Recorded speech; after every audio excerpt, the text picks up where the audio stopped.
అస్మద్గురుభ్యో నమః. శ్రీమాత్రే నమః.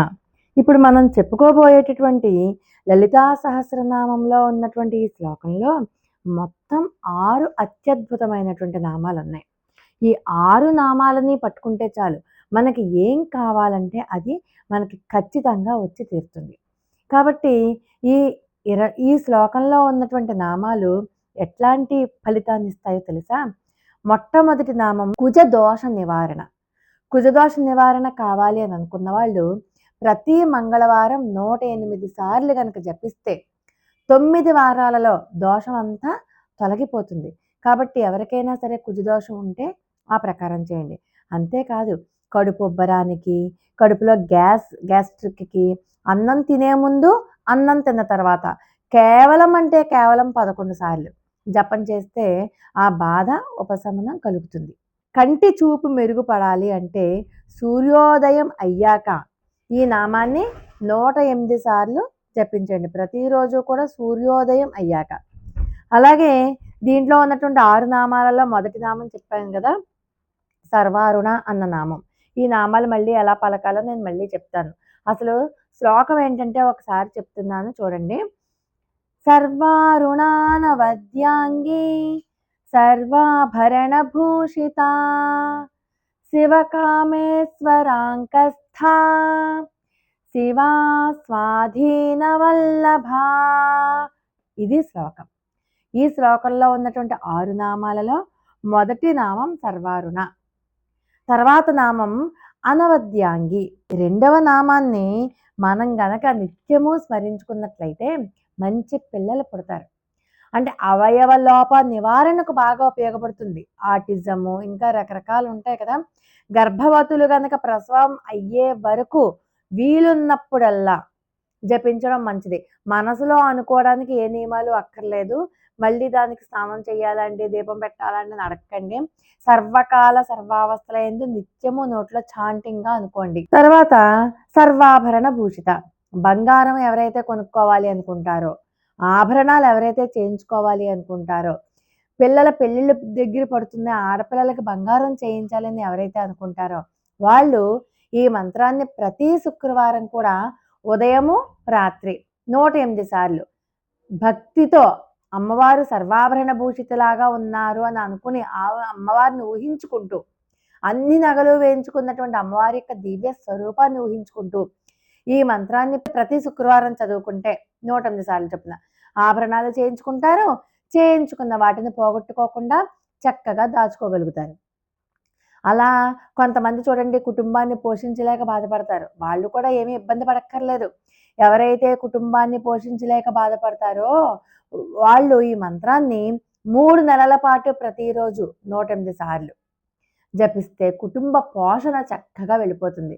పిల్లల చదువులకి డబ్బు లేదు, పిల్లల చదువులకి మంచి స్కూల్లో చదివించాలనుకుంటున్నాను, బాగా చదివించాలి పిల్లల్ని అని, పిల్లల చదువులకు కావాల్సిన డబ్బు సంపాదించాలి అని చెప్పి కోరుకునేవారు బుధ, గురు, శుక్రవారాలలో ఈ మంత్రాన్ని ఉదయము సాయంకాలము కూడా 108 సార్లు కనుక జపించినట్లయితే మీ పిల్లల చదువులకి ఇబ్బంది లేకుండా ఎంత డబ్బు అయితే కావాలో మీకు అంత డబ్బు మీకు తెలియకుండా మీ ఖాతాలో పడిపోతుంది. అలా ఇంకొక నామం ఏంటంటే శివకామేశ్వరాంకాస్థ. వీటిని ఎలా ఉచ్చరించాలో తర్వాత మళ్ళీ నేను చెప్తాను. చాలా కాలం నుంచి తీరని కోరికలతో బాధపడేవారు ప్రతి నిత్యము కూడా ఈ మంత్రాన్ని భక్తితో 18 సార్లు జపిస్తే చాలు, ఆ కోరికలన్నీ తీరతాయి. ఇంతకు ముందులాగానే సాధారణ నియమాలే, ఏ నియమాలు అక్కర్లేదు. కాకపోతే మాంసాహారానికి దూరంగా ఉంటే సరిపోతుంది, ఇంక ఏ నియమాలు అక్కర్లేదు. పెళ్లి త్వరగా అవ్వాలి అని కోరుకునే వాళ్ళు 9 రోజుల పాటు ప్రతిరోజు 1008 సార్లు పారాయణం చేయండి. వెంటనే వివాహం అయిపోతుంది. అంటే ఎవరి అమ్మాయిలైనా సరే అబ్బాయిలైనా సరే పెళ్లి త్వరగా కావాలి అని చెప్పి కోరుకునేవాళ్ళు, సంబంధాలు తప్పిపోకుండా నిలవాలి అని చెప్పి కోరుకునేవాళ్ళు 9 రోజుల పాటు ఒకే ఆసనం మీద కూర్చుని 1008 సార్లు ఒకే సమయంలో చేయాలన్నమాట. అప్పుడే అవుతుంది. తర్వాత శివ.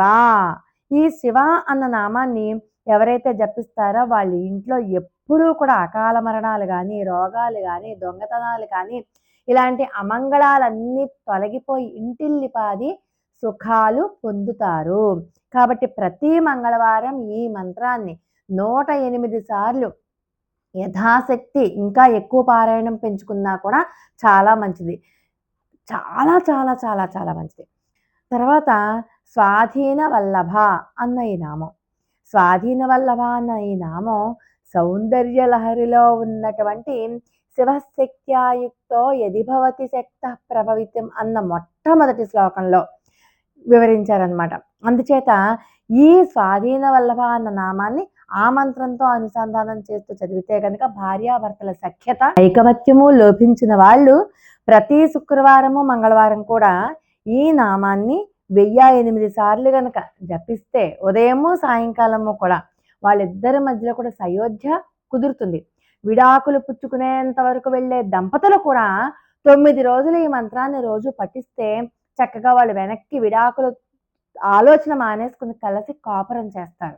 అందుచేత చాలా చాలా చాలా చాలా మంచి మంత్రం ఈ మంత్రం. అంటే భార్యాభర్తల మధ్య అనుకూల దాంపత్యానికి కూడా ఈ శ్లోకం అంతా చదివేసుకోండి 18 సార్లు. అలాగే ఈ దీంట్లో ఉన్నటువంటి 6 నామాలు ఎలా పలకాలో ఇప్పుడు మీకు చెప్తాను, జాగ్రత్తగా వినండి, పఠించండి కూడా.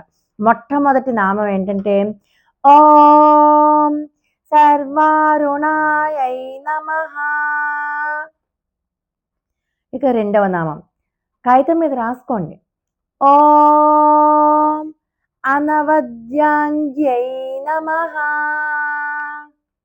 ఇక మూడవ నామం ఓం సర్వాభరణ భూషితాయై నమః. ఇక నాలుగవ నామం ఓం శివకామేశ్వరాంకస్థాయై నమః. ఐదవ నామం ఓం శివాయై నమః. ఆఖరి నామం ఓం స్వాధీనవల్లభాయై నమః. భార్యాభర్తల మధ్య ఐకమత్యం లోపించిన వాళ్ళు, ఇద్దరు చక్కగా ప్రేమగా ఉండాలి అనుకునే వాళ్ళు ఓం స్వాధీన వల్లభాయే నమః అంటూ మళ్ళీ సౌందర్యలహరిలో ఉన్నటువంటి మొట్టమొదటి శ్లోకానికి సంపుటీకరణ చేస్తూ, అంటే ఆ శ్లోకానికి ముందు వెనకాల కూడా ఓం స్వాధీన వల్లభాయ నమః అనుకోవడం, మధ్యలో శ్లోకం, మళ్ళీ ట్రెమెండస్ రిజల్ట్స్ అనమాట. సూపర్ అల్టిమేట్ రిజల్ట్స్ వస్తాయి. చాలా అద్భుతమైనటువంటి శ్లోకం, చాలా అద్భుతమైనటువంటి నామం ఈ 21వ శ్లోకం. మాత్రే నమః. లోకా సమస్త సుఖినో భవంతు. మరి ఒక అద్భుతమైన వీడియోతో మళ్ళీ కలుసుకుందాం. అంతవరకు నమస్కారం.